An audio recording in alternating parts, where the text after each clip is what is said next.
श्री शिवाय नमस्तुभयम। दोस्तों, जैसा कि आप सभी लोग जानते हैं कि 26 दिसंबर 2025 यानी शुक्रवार को पड़ रही है पौष महीने की शुक्ल पक्ष षष्ठी तिथि। और दोस्तों, यह वह तिथि है जो पौष महीने में पड़ने वाली सबसे बड़ी तिथि है, क्योंकि यह शुक्रवार के दिन पड़ रही है जो बहुत ही खास है।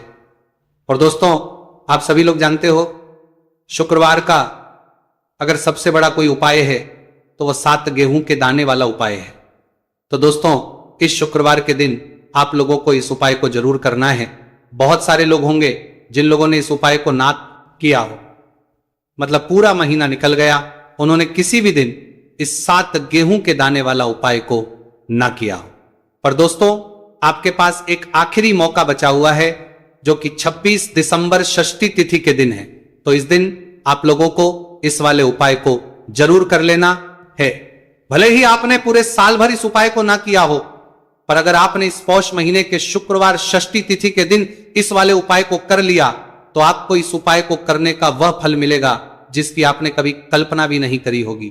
इसीलिए आप लोग इस वाले उपाय को एक बार जरूर कर लेना, ताकि आप लोगों के हाथ से यह मौका ना जा सके और आपको इस उपाय को करने का फल मिल सके। दोस्तों, यह उपाय पंडित जी ने अपनी अभी की ही शिव महापुराण की कथा में बताया है, जिस उपाय को आज हम आपको बहुत अच्छे से समझाने वाले हैं। इस वीडियो को देखने के बाद इस उपाय को समझने के लिए आपको कोई और वीडियो को देखने की जरूरत नहीं पड़ेगी। तो चलिए दोस्तों, उपाय को शुरू करते हैं। देखिए, यह है इस पौष महीने के शुक्रवार षष्ठी तिथि के दिन। यह इतना खास होता है, इतना महत्वपूर्ण होता है। देखा गया है कभी कभी बड़े बड़े पूजा पाठ अनुष्ठान से जो मनोकामना पूर्ण नहीं होते, वह पौष महीने के शुक्रवार षष्ठी तिथि के दिन एक छोटे से उपाय करने से ही आपकी मनोकामना पूर्ण हो जाती है। और बहुत सारे लोगों ने इस उपाय को किया भी है और उनको इस उपाय को का फल भी जरूर मिला है। अगर आप लोग भी इस उपाय को करना चाहते हैं तो आप इस उपाय को पहले अच्छे से समझ लेना, सुन लेना, उसके बाद करना। आपको इस उपाय का फल जरूर मिलेगा। और इस उपाय को कर लेने से आपके घर में चाहे किसी भी प्रकार की दुख और समस्या क्यों ना चल रही हो, आपको उसका कारण भी नहीं पता है कि भाई यह समस्या किस कारण से चल रही है। उसका कुछ भी कारण हो सकता है, जैसे पितृदोष हो सकता है या किसी भी तरह का मंगल दोष भी हो सकता है। तो इस दिन आप लोगों को यह वाला उपाय कर लेना है। यह एक ऐसा उपाय है जिस उपाय को अगर किसी विशेष दिन पर किया जाए तो भाई उस विशेष दिन का जो है वो तो हमें मिलता ही मिलता है। पर हमने उस दिन पर इस 5 गेहूं के दाने वाला उपाय को किया है तो हमें उससे भी बड़ा फल मिलता है, और फल बहुत जल्दी मिलता है, क्योंकि आप इस उपाय को बहुत ही बड़े और विशेष दिन पर कर रहे हो। तो चलिए अब उपाय के बारे में बात करते हैं, लेकिन उससे पहले आप लोगों पर भी याद करेंगे। देखें, को यह जानना आवश्यक है कि आखिर यह किस समय करना है, किसको करना है और कैसे करना है। तो चलिए हम आगे आपको वीडियो में एक एक करके बता देते हैं। लेकिन उससे पहले अगर आप लोग हमारे चैनल पर नए हैं तो हमारे चैनल को सब्सक्राइब कर लेना और इस वीडियो को लाइक करके कमेंट बॉक्स में श्री शिवाय नमस्तुभयम ओम नमः शिवाय जरूर टाइप कर देना। तो दोस्तों, इस 7 गेहूं के दाने वाला उपाय को हमें शुक्रवार षष्ठी तिथि के दिन कैसे करना है, किसको करना है, किस समय करना है और कहां पर करना है, ये सारे सवालों के जवाब आपको इस वीडियो में मिल जाएंगे। और जो ये वीडियो देखेगा भाई, उसको 7 गेहूं के दाने वाला उपाय जरूर करना चाहिए, क्योंकि इस दिन 7 गेहूं के दाने का भी बहुत ही बड़ा और विशेष महत्व होता है। और जब बात आ जाए 7 गेहूं के दाने वाला उपाय की, तो यह सोने पर सुहागा वाली बात हो जाती है और यह एक बहुत ही बड़ा उपाय हो जाता है इस शुक्रवार षष्ठी तिथि का। तो अब दोस्तों, इस 7 गेहूं के दाने वाला उपाय को आखिर करना किसको है, सबसे पहले हम लोग वो बात जान लेते हैं। तो देखो, घर की जो बड़ी माताएं बहनें होती हैं, उन माताओं बहनों में से कोई भी एक बड़ी माता बहन इस वाले उपाय को कर सकती है। और दोस्तों, अगर आप चाहे तो अपने घर में से सभी सदस्यों को भी इस उपाय को करवा सकते हैं। अगर किसी व्यक्ति की खुद की कोई मनोकामना है, खुद की कोई दुख और परेशानी है जो कि वो अपने लिए ही करना चाहता है, इस वाले को तो वो खुद अपने लिए भी कर सकता है। बाकी अगर कोई घर में से ऐसा है जो कि अपने पूरे घर परिवार की सुख और शांति के लिए यह वाला उपाय करना चाहता है, तो भाई वो भी कर सकता है, उसमें भी कोई दिक्कत वाली बात नहीं है। कहने का मतलब यह है कि इस उपाय को हर एक सदस्य भी कर सकता है और पूरे घर परिवार के सदस्य के लिए घर की बड़ी माताओं बहनों में से कोई एक माता बहन भी कर सकती है। माताएं बहनें अगर में उपस्थित ना हो या वो ये वाला उपाय ना कर पा रही हो, तो फिर घर का कोई बड़ा सदस्य भी इस 7 गेहूं के दाने वाला उपाय को कर सकता है, चाहे फिर वो पुरुष ही क्यों ना हो, उसमें कोई भी दिक्कत वाली बात नहीं है। उसके बाद में दोस्तों जो अगला प्रश्न निकल कर आता है वह यह आता है इस उपाय को लेकर कि आखिर इस उपाय को हमें किस समय करना है, सुबह के समय करना है कि शाम के समय करना है। तो देखो, इस वाले उपाय को आप लोग सुबह समय भी कर सकते हो और शाम के समय प्रदोष काल में भी कर सकते। अब अगर आप पूछो कि भाई साहब सबसे उत्तम समय कौन सा रहेगा इस 7 गेहूं के दाने वाला उपाय को करने का, तो हम आपसे बस यही कहेंगे कि इस उपाय को आप सुबह के समय करेंगे तो ज्यादा बेहतर होगा। बाकी अगर शाम के समय भी करेंगे तो भी अच्छा होगा, उसमें कोई भी दिक्कत वाली बात नहीं है। तो अब दोस्तों जो अगली सबसे बड़ी और महत्वपूर्ण बात आती है वह यह आती है कि सुबह अगर हम उपाय को करेंगे तो हमें कितने बजे से लेकर कितने बजे तक के बीच में है, और शाम के समय प्रदोष काल में करेंगे तो हमें कितने बजे से लेकर कितने बजे के बीच में करना है। सुबह जितनी जल्दी हो सके आप उपाय को करने की कोशिश करना।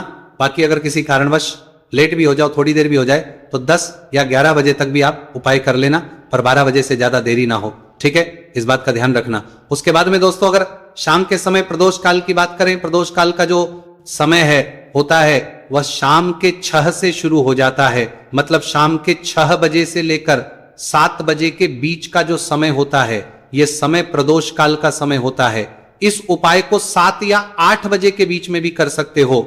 मतलब शाम के 6 बजे से रात 8 बजे के बीच में आप कभी भी इस वाले उपाय को कर सकते हो, उसमें कोई भी दिक्कत वाली बात नहीं है। परंतु शुक्रवार षष्ठी तिथि के दिन कोशिश करना कि समय के अंतर्गत ही कर लो। किसी कारणवश ना कर पाओ तो थोड़ा देरी से भी कर हो, आपको उपाय का फल जरूर मिलेगा। तो आज के इस पूरे ही वीडियो में हम आपको 3 महा उपाय बताने वाले हैं जो कि आपको इस शुक्रवार की षष्ठी तिथि पर ही करने हैं। देखिए, पहला जो उपाय है आपको मात्र 7 गेहूं के दानों से करना है। आपके बच्चों को तेज की प्राप्ति होगी, यानी कि वो जो भी कार्य करेंगे निश्चित ही उन्हें उस कार्य में सफलता प्राप्त होगी। तो इसीलिए आपको यह 7 गेहूं के दानों वाला उपाय करना है। दूसरा जो है, यदि आपके बच्चों की जो मन की मनोकामना है, मन की जो इच्छाएं हैं वो अभी तक परिपूर्ण नहीं हो पाई है, तो सभी माताओं को एक उपाय करना है जिससे कि उनकी जो हर मनोकामना है वह परिपूर्ण हो जाए। और तीसरा जो उपाय है बहुत ही सुंदर सा होने वाला है, माताएं भी ये उपाय कर सकती है, साथ ही साथ घर का कोई भी सदस्य यह उपाय कर सकता है। देखिए, ये जो उपाय है धन की प्राप्ति के लिए होने वाला है। गणेश जी की कृपा, आपके जीवन में जो भी धन आएगा वह सुख का धन आएगा, यानी कि किसी भी गलत रास्ते से वह धन नहीं आएगा, सुख शांति वाला वह धन आएगा। देखिए दोस्तों, आज के जो तीनों ही उपाय है पूज्य गुरुदेव पंडित प्रदीप जी मिश्रा की कथा को सुन करके और समझ करके ही आपको समझाने का पूरा प्रयास करेंगे। लेकिन उससे पहले वीडियो को लाइक करें। देखिए, पहला उपाय, इस उपाय के लिए आपको मात्र 5 गेहूं के दाने लेने होंगे, सामने पर आपको दिखाए जा रहे हैं। इसी प्रकार से आपको मात्र 7 गेहूं के दाने लेने होंगे। इसी के साथ में आपको एक तांबे के पात्र के अंदर शुद्ध जल लेना होगा अपने घर से। अब देखिए, ये जो गेहूं के दाने हैं इन्हें आपको अपने सीधे हाथ में रखना है, और जो जल का पात्र है इससे आपको अपने दूसरे हाथ में लेना है, और इन दोनों ही सामग्रियों को आपको भगवान शिव के मंदिर में लेकर के पहुंच जाना है।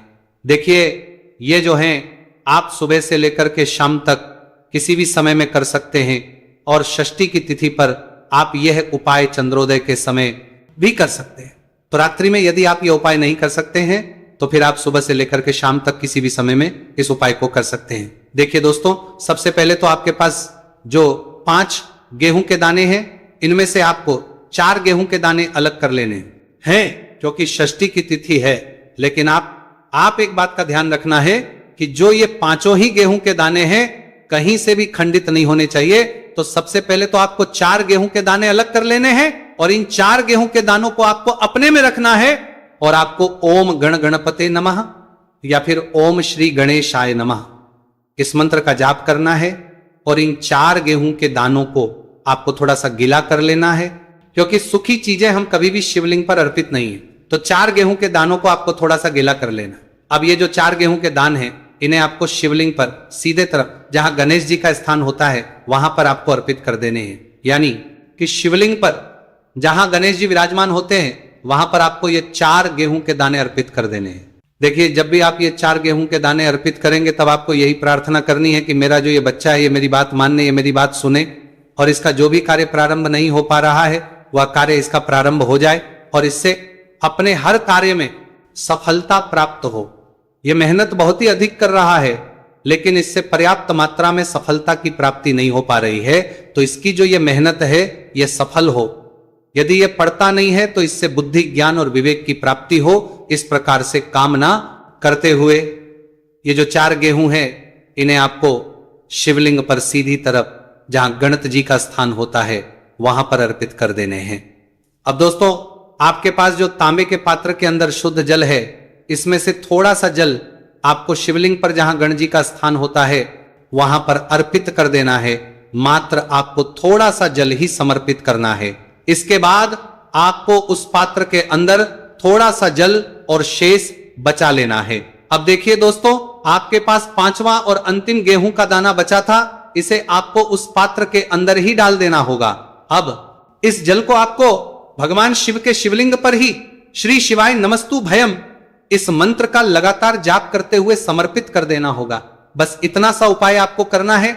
आपके जीवन की जो भी मनोकामना है आपके बच्चों से जुड़ी हुई वह निश्चित ही परिपूर्ण होगी। देखिए, यदि आपके बच्चों की किसी भी प्रकार की समस्या है तो उसे आपको बोल देना है, या फिर आपके किसी भी प्रकार की मनोकामना है तो उसे आपको बोल देना है। तो विशेष करें जो उपाय है आपको अपने बच्चों के लिए ही करना है।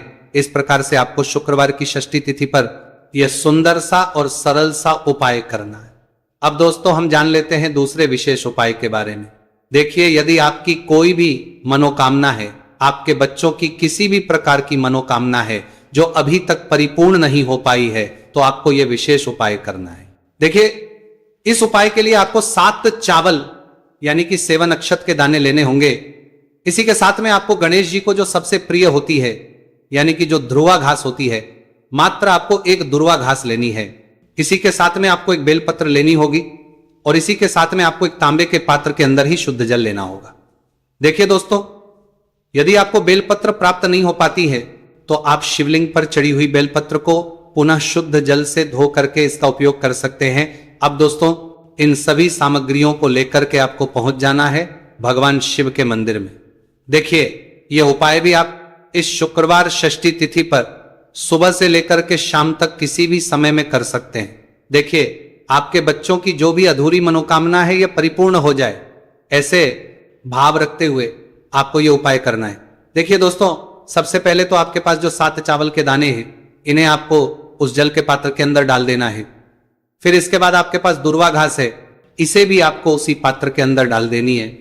और आपके पास जो अंत में एक बेलपत्र है, इसे भी आपको उसी जल के पात्र के अंदर डाल देनी है। देखिए दोस्तों, इस प्रकार से जल का पात्र तैयार करने के बाद इसे आपको भगवान शिव के शिवलिंग पर ही अर्पित कर देना होगा। श्री शिवाय नमस्तु भयम इस मंत्र का जाप करते हुए देखिए, जल के पात्र के अंदर यदि चावल के दाने रह जाते हैं, बेलपत्र रहे हैं, किसी भी प्रकार की यदि सामग्री रह जाती है, तो उन्हें आपको अपने सीधे हाथ से निकाल करके शिवलिंग पर ही अर्पित कर देनी है। देखिए, जैसे ही यह जल लिंग पर पड़ेगा उसके बाद जलाधारी की ओर बह करके आएगा, तो वहां पर आपको अपने सीधे हाथ की हथेली रखनी है और आपके बच्चों से जुड़ी हुई जो भी आपकी कामना है, चाहे आप चाहते हैं कि यदि आपका जो बच्चा है वह सुधर जाए, यदि वह गलत संगत में है उसकी जो संगत है वह सुधर जाए, ऐसे भाव हुए और इस प्रकार से कामना करते हुए आपको अपना जो सीधा हाथ है वह जलाधारी के वहां पर रखना है और आपकी जो भी मनोकामना है आपके बच्चों से जुड़ी हुई उसे आपको बोल देना है। देखिए दोस्तों, यह उपाय भी बहुत ही खास है। इस उपाय को भी आपको इस शुक्रवार की षष्ठी तिथि पर अवश्य ही करना है। अब दोस्तों, हम जान लेते हैं तीसरे विशेष और चमत्कारिक उपाय के बारे में। देखिए, ये जो उपाय है इसे घर का प्रत्येक कर सकता है। इस उपाय के लिए आपको मात्र 5 दुर्वा घास लेनी होगी। देखिए, जो आप 5 दुर्वा घास लेंगे उसका आपको एक बंडल तैयार कर लेना है।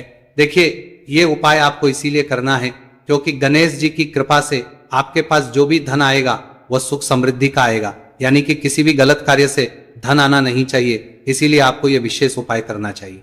देखिए दोस्तों, सबसे पहले तो आपने जो दुर्वाना घास का यह बंडल तैयार किया है, इसे आपको भगवान शिव के मंदिर में लेकर के पहुंच जाना है। अब इस दुर्वा घास के बंडल को सबसे पहले तो आपको शिवलिंग पर जहां श्री गणेश जी का स्थान होता है वहां पर आपको स्पर्श करवाना है। जब भी आप इस दुर्वा घास के भंडल को स्पर्श करेंगे तब आपको यही प्रार्थना करनी है कि घर में जो भी धन आएगा वह सुख समृद्धि का धन आए, घर में जो भी धन आएगा वह सत्य मार्ग का आएगा, ऐसी आपको कामना करनी है। इस प्रकार से करते हुए ये जो ध्रुवा घास का बंडल है इसे आपको शिवलिंग के वहां से उठा लेनी है। अब इस ध्रुवा घास के बंडल को सीधे आपको लेकर के आ जाना है अपने घर। अब देखिए दोस्तों, घर लेकर के आने के बाद आपके पास जो ध्रुवा घास का बंडल है, सबसे पहले तो इसे आपको आपके घर का जो मुख्य द्वार होता है और उसकी जो दहलीज होती है वहां पर आपको इस ध्रुवा घास के बंडल को स्पर्श करवाना है। देखिए, जब भी आप मुख्य द्वार की वहां पर स्पर्श करवाएंगे तो आपको अपने मुख्य द्वार की वहां पर थोड़ी सी साफ सफाई कर लेनी है, उसके बाद ही आपको ये ध्रुवा घास स्पर्श करवानी है। अब आपको अपने मुख्य द्वार से अपने घर के अंदर प्रवेश करना है। आपके घर में जहां कभी तिजोरी, जहां कहीं भी आप धन रखते हैं, वहां पर आपको इस ध्रुवा घास के बंडल को रख देना होगा। बस इतना सा उपाय आपको करना है। आपके जीवन में, घर में जो भी धन आएगा, सुख समृद्धि का धन आएगा। आपके घर में जो भी धन के आवक है वह भी सुख समृद्धि के साथ आएगी। तो बहुत ही आसान सा उपाय है, जो भी धन आएगा वह सुख समृद्धि ही प्राप्त करवाएगा। तो दोस्तों, इस प्रकार से आज के इस वीडियो में हमने आपको शुक्रवार की षष्ठी तिथि पर किए जाने वाले 3 बहुत ही चमत्कारिक उपाय बताए हैं। जो भी आपके लिए उचित है, सरल, उसे आप कर सकते हैं। तो दोस्तों, ये थे पूज्य द्वारा बताए गए कुछ बहुत ही खास उपाय। अगर आपको जानकारी अच्छी लगी हो तो वीडियो लाइक करिएगा। मिलते हैं फिर एक नए वीडियो के साथ। श्री शिवाय नमस्तु भयम